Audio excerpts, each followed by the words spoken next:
Ahead on our news tonight, authorities close to learning exactly what caused the deaths of 3 tourists on Exuma.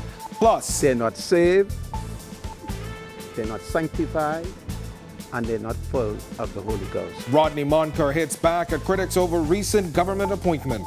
And seal the deal, the contract signing for the sale of Grand Lucayan happening tomorrow.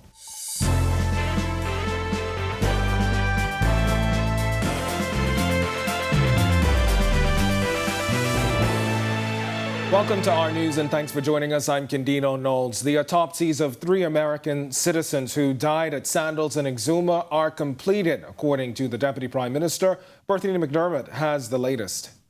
Deputy Prime Minister Chester Cooper advising that autopsies conducted on the 3 Americans that died at Sandals and Exuma on Friday are complete, but no report has been released just yet.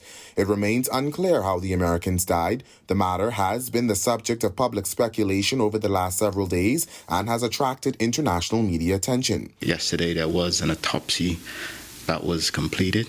There is no report for it as yet.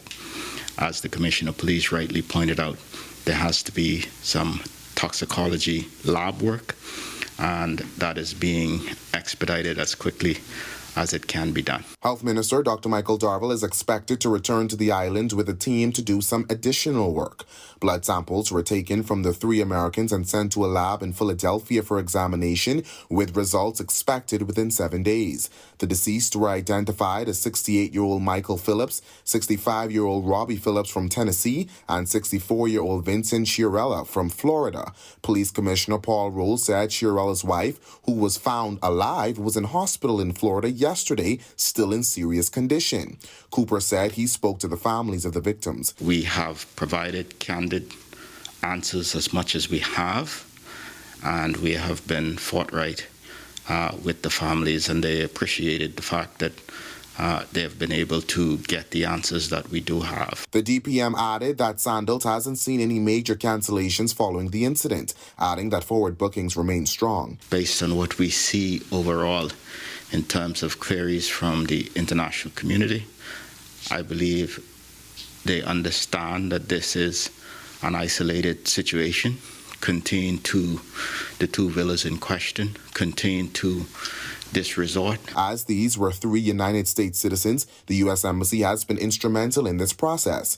U.S. Embassy Public Affairs Officer Daniel Durazo explains what the process looks like. We coordinate as closely as we can with the Bahamian authorities involved, whether that be the RBPF or the Ministry of Health or whatever the case may be, and we monitor the investigation as closely as we can, and we provide the family especially with updates as in as timely a fashion as we can. And I know that our unit of what's called the American Citizen Services Unit, or ACS, has been in close contact with all of the families since Friday. Reporting for Our News, I'm Berthany McDermott. Thanks, Berthany. The Bahamas' COVID-19 travel risk advisory is changing again. This time, as the government has been advised that the Centers for Disease Control will upgrade the Bahamas' COVID-19 travel risk advisory rating to level 2. Tourism Minister Chester Cooper explaining what that means for the country. I believe when we get to a stage like level 4, there becomes more concern from corporate and group clients. But level 2 just indicate that it's moving in the wrong direction. And we as Bahamians must continue to follow the protocols to ensure that we contain it at the level 2 or reduce it again to level 1. The country's travel risk advisory was changed to a level 1 back in April, but the Bahamas has recently seen a gradual rise in daily confirmed cases. This rating advises international travelers to be up to date with their COVID-19 vaccines before traveling. Government recently announcing the resumption of festivals, and Cooper is saying he doesn't expect that will change given the slight uptick in cases. I think these homecomings and regattas are going to go on. We clearly will monitor as we move along to see whether the numbers are increasing even further. But right now there is no concern as it relates to the ongoing celebration of homecomings and regattas. We are one step closer to hundreds of new jobs on Grand Bahama, as the tourism minister also saying a new agreement for the Grand Lucayan Resort will be signed tomorrow. Back in January, Cooper said the plan was to sell the resort for $150 million once a buyer was secured. the government ending its month-long request for proposal in March. The tourism minister estimates the property could employ as many as 1,000 people. We're having a press conference at 10 a.m. tomorrow in Grand Bahama to announce the deal as it relates to the Grand Lucayan Resort. That's as much as I'll tell you today. Outspoken talk show host Rodney Monker firing back at recent controversies swirling around government's decision to hire him as a crime consultant. We've got that story coming up in a moment, but it's time now for your first look at temperatures. Meteorologist Greg Thompson, he's standing by in the Weather Center. Greg? Thanks, Ken Diona, and welcome everybody for our first look at weather on this kind of warm and beautiful Tuesday evening. Temperatures outside our studios right now in the upper 70s, 78 under partly cloudy skies. The winds out of the north-northeast, a little breezy at 14 miles per hour, and your feels-like temperature comfortable 75 degrees. On our satellite, across the area, we have that surface trough still hanging out across the central and southeast Bahamas. Some showers and isolated thunderstorms still associated with that boundary, hanging out in that location, but high pressures building in behind that. But a low-pressure system to the north will be rotating, bringing some more moisture across us over the next couple of days. We'll continue to watch that through tomorrow. That's your first look at weather. Your extended forecast is still to come. All right, still to come on our news, not saved. Independent government contractor Rodney Monker hitting back at critics over his appointment. Plus, the spike in migration the Defense Force is closely eyeing. And later, remembering the fallen as 42 years since the sinking of HMBS Flamingo. That's coming up when our news returns.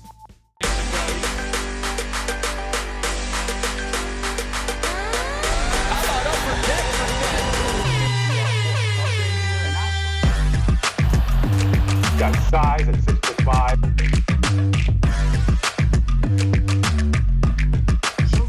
Hi, this is Shamika.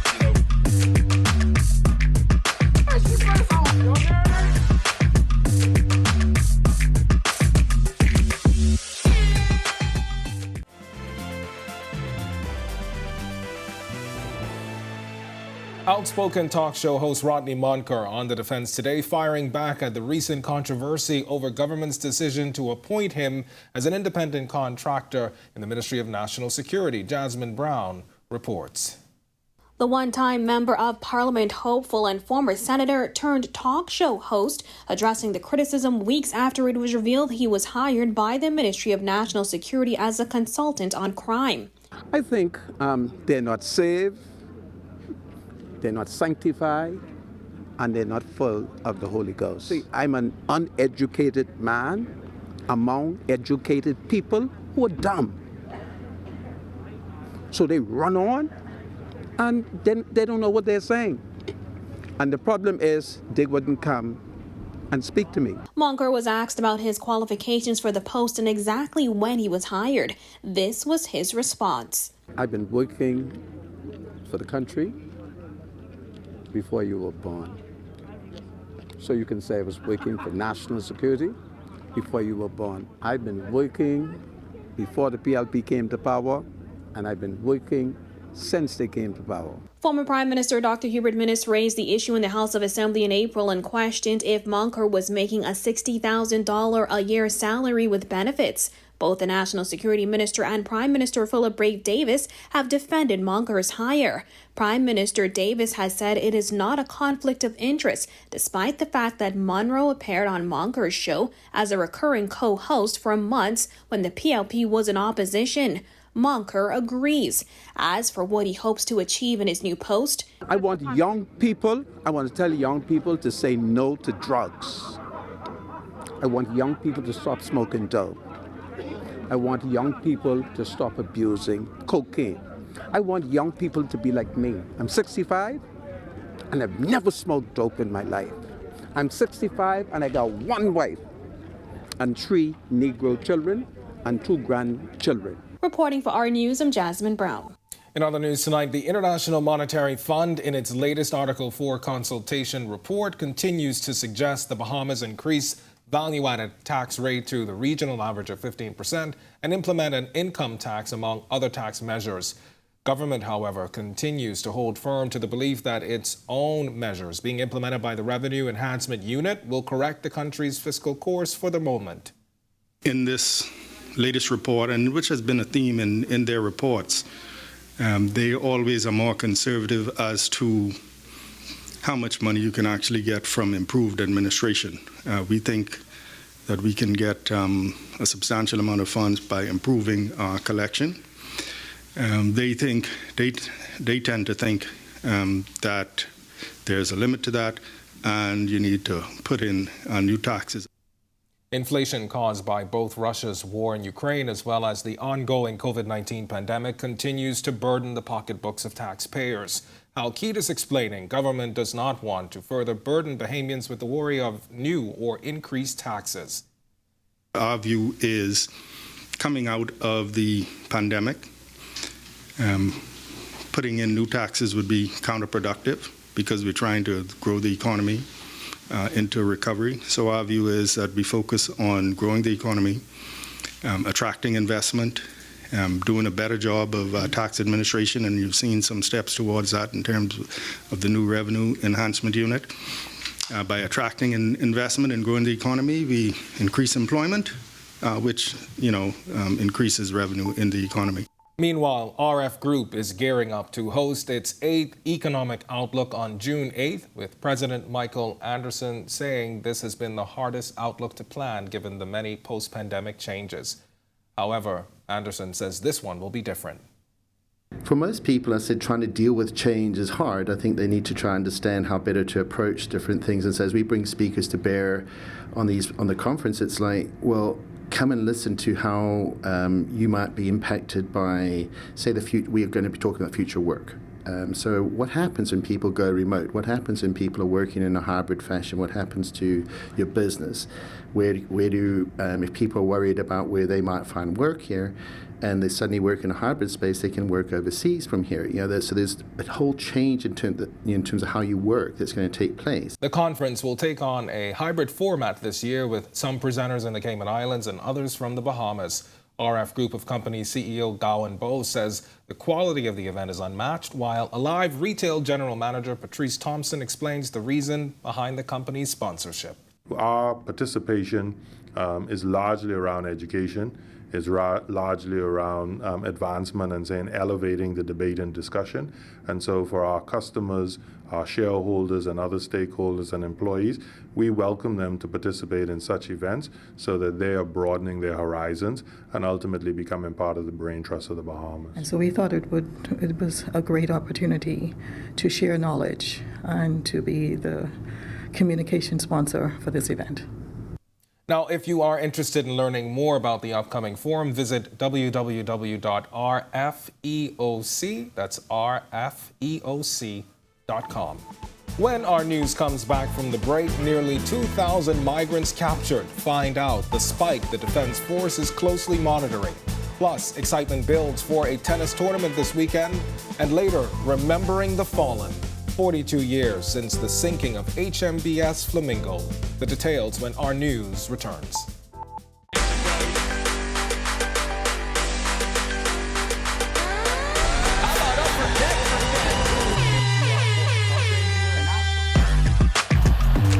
Got size at 6'5".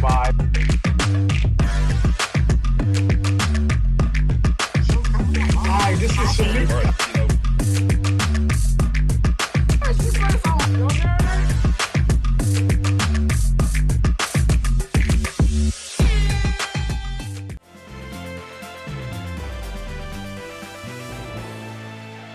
This is our news. Welcome back. More than 1,800 illegal migrants have been apprehended in Bahamian waters in the first 3 months of the year. And according to Royal Bahamas Defense Force Commodore Dr. Raymond King, the force is bracing for another influx of refugees from both Cuba and Haiti in the coming weeks. Jasmine Brown has the breakdown. The Commodore explaining several factors are behind the current surge in illegal immigration, as he says the numbers won't improve anytime soon. The RBDF Commodore telling reporters on the sidelines of an HMBS Flamingo memorial service that their intelligence points to a steady increase in the number of immigrants prepared to make the perilous journey. Every 3 days, you can rest assured that we will get some intel of some migrant vessel leaving Haiti. And almost on a daily basis, we'll get intelligence of Cuban migrants or refugees who would have left the Republic of Cuba. And so there's a steady flow. He went on to explain that the political, social, and economic conditions in Haiti and Cuba, coupled with a spike in violence in Haiti and an impending migrant policy shift in the United States, are all contributing to an increase in illegal migration. King says since the year began, more than 500 migrants have been intercepted in Bahamian waters on a monthly basis. There has been a significant increase. Just overnight, April 29th to April 30th, the United States Coast Guard would have turned around and escorted 6 migrant vessels off the northern coast of Haiti. 3 of those vessels were the large freighter-type vessels, similar to our mail boats, which could carry in excess of some 300 persons. King says the Bahamas continues to be a transit point for migrants, as 98% of vessels that were apprehended in the last 3 months were making their way to the United States. The pull factor seems to be the United States removal, and it's a code Title 42. That code would have prohibited persons from seeking asylum considerations, particularly at the height of the global pandemic. But the Biden administration is about to set aside that rule. I think it's the 24th of this month. And hence, Cubans and the Haitian migrants are also seeking to be heard in terms of asylum. Reporting for our news, I'm Jasmine Brown. All right, thanks a lot, Jasmine. A local youth program hopes to draw new interest to the sport of cricket, and excitement builds for a tennis tournament this weekend. Marcellus Hall, he's up now with sports. All right, thanks, Candino. Welcome to our sports, everybody. I'm Marcellus Hall. DeAndre Ayton and his Phoenix Suns have now lost 2 in a row in their Western Conference matchup with the Dallas Mavericks. The team shifts back to their home court for you this evening. They're hoping that being at home will make a big change in how they're able to get things done. We'll give you details on that tomorrow. Meanwhile, we have some cricket news for you, where youth cricket is making a change in terms of trying to get popularity back into that sport. For more, let's take a look. Well, the sport of cricket looking to increase its popularity amongst the local community by introducing a youth cricket program in the local schools. Program which has already been launched, has received some rave reviews. Director Corey Edwards talking about really what they hope to accomplish and how well it's been received. When they came to the schools, I mean, the kids and the PE teachers are very, very keen and interested in learning the sport. Some people know about it already, but the thing is about it, you want the enthusiasm, and that has been the forefront of the whole program. And then, obviously, I would point them in the right direction. Meanwhile, from the tennis beat, this coming weekend, we'll see the Bridge-Jacksburg Tennis UTR Series get underway. It'll take place at the Bahama Racket Club May 14th through the 15th. The event will feature matches beginning as early as 10 o'clock in the morning, and it's open to all players, juniors, ladies, men, and will be an interesting situation because all players will play a round-robin format with an elimination round. Registration already underway and takes place daily, and according to one of its organizers, Bradley Bain, it should be interesting as well to see how this one turns out as players look to pick up some very good points in terms of their development. We'll see how that all goes down. And there it is, a check on sports for you here on this Tuesday. I'm Marcellus Hall. Back to you, Candino. All right, thanks a lot, Marcellus. Well, still to come on our news, a second chance. Find out the new partnership to help high school dropouts. Plus, Greg is back with your extended weather forecast. And later, a salute to the fallen, remembering HMBS Flamingo when our news returns.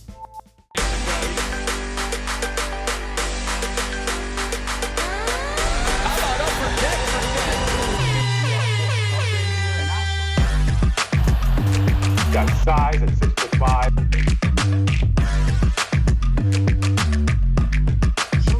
Hi, this is Salute.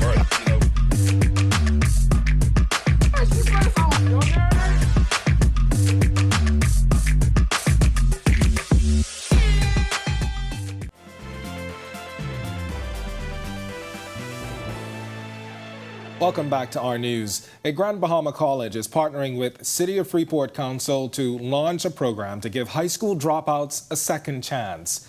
The Second Chance GED program is being spearheaded by Freeport-based Tareve College and the Freeport City Council. Chief Counselor Farzette Gibson. This program, A Second Chance, gives them an opportunity to go and get their high school diploma and probably further on to tertiary level education. I am so happy, and I know that students out there will be extremely delighted when the counselors go in their various constituencies and sort out those individuals who was not successful, especially in this year coming up commencement exercise. Tareve College President Terrence Archer says the program was developed after months of work. After much deliberation and coming to an understanding with the City of Freeport Council, we're here to formulate a partnership between Tareve and that of the Freeport Council. It is our GED program that was given the name A Second Chance by none other than Chief Counselor Gibson, and it is a fitting name that I believe that can provide persons out there desirous of a second chance to get this second chance through the GED program. All right, and if you want to follow that story, be sure and visit our news on Facebook. Well, it's time now for your extended weather forecast, and Greg, he's back in the Weather Center with a look at conditions for the rest of the week. Greg? Thanks again, Candino, and welcome back, everybody, for our second look at weather. We're watching a low-pressure system, non-tropical at this time, that moved off the eastern coast of the United States, really spinning out there. Surface trough attached to that, still across the southeast and central Bahamas with some showers and some isolated thunderstorms. National Hurricane Center watching this area, not expecting much in terms of any organization, but of course, today being the 10th, you know the 1st of June begins the official Atlantic hurricane season. Getting some action out there in the Atlantic, and we continue to watch that. That low is going to drop near the Bahamas by the weekend, and that's going to produce some very hazardous beaching and boating for the next couple of days. So we're asking you boaters and beachgoers, exercise extreme caution out there. We're expecting some very large swells to affect the islands. Once that low pressure system moves into our area, it should move into Florida, but it should give us a couple of more showers over the next couple of days. Boating forecast for the Northwest Bahamas tonight. Small craft use caution. We will likely upgrade this to an advisory. Northwest and north winds at 10 to 15 knots, seas 2 to 4 feet, but up to 8 feet in some very moderate large to northeasterly swells. Your low tide will be at 10:13 tonight for the central and southeast Bahamas. Caution flag down there for you as well. Winds lighter north to northeast at 10 knots, seas 2 to 4, but we still expect some swells up to 6 feet. Most of these swells will be affecting the Atlantic exposed shorelines of the Bahama Island chain. Now a look for your national forecast.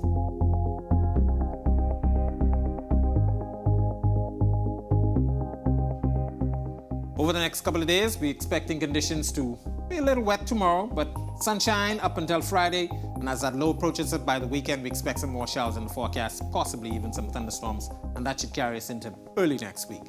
That's a look at our weather. Make it a great night, everybody. Back to you, Candino. All right, thanks a lot, Greg, and don't forget to carry your umbrellas with you this week. Well, 42 years ago, 4 officers were killed during an attack on HMBS Flamingo. Their memories live on. The family members, friends, and surviving shipmates of the 4 Marines killed in action attending the annual HMBS Flamingo Memorial Service at the Defense Force Base this morning. Captain Whitfield Neely, a surviving officer who retired just last year, says he plans to write a memoir about the tragic event. It is surprising that hardly any of the young millennials know anything about the sinking of the Flamingo. And I feel responsible. And I'm going to do my part. I will definitely endeavor to put my memoirs forward and put them in order and publish them. I'm not going to say when, but I'm just enjoying life now, and being retired after 41 and a half years is a good feeling. Marine Seaman David Tucker, Edward Williams, Austin Smith, and able Seaman Fenric Sturp were killed on May 10, 1980 after 2 Cuban MiG fighter jets bombed HMBS Flamingo in waters off the Ragged Island chain. The attack coming after officers apprehended 2 Cuban fishing vessels for illegal fishing in Bahamian waters. Acting Prime Minister Chester Cooper, National Security Minister Wayne Monroe, and heads of several law enforcement agencies attending the memorial. As part of the annual tradition, a wreath was laid at the Flamingo Monument. And we at Our News certainly honor their legacy. Well, thank you for joining us for our news tonight. On behalf of the entire team, I'm Candido Knowles. We'll see you right back here tomorrow night. Until then, have a wonderful evening.